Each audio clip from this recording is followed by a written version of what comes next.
Hello everyone, welcome to another simple tutorial of Windows 10. In this tutorial, I'm going to show you how to enable the mouse pointer trails in Windows 10.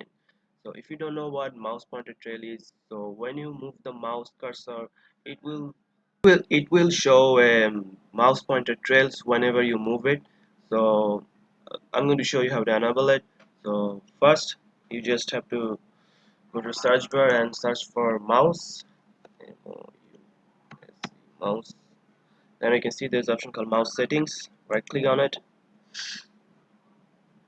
Then after in the mouse settings, you can see in the right here there's an option called additional mouse option.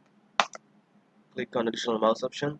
Then you can see there's a menu here, and from the up menu here you can see there's a call option pointer options.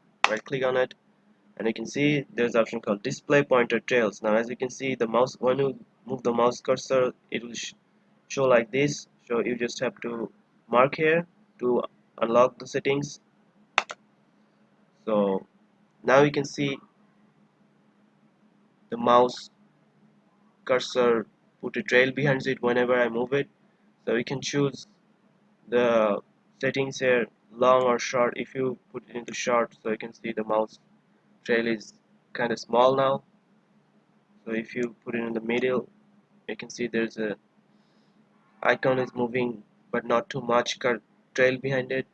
So you can choose whatever settings you want to use here, just long, short. So to enable it, just click on apply and OK. So that's it. That's how you enable the mouse cursor trails in the Windows 10. So this is the very pretty straightforward tutorial for you.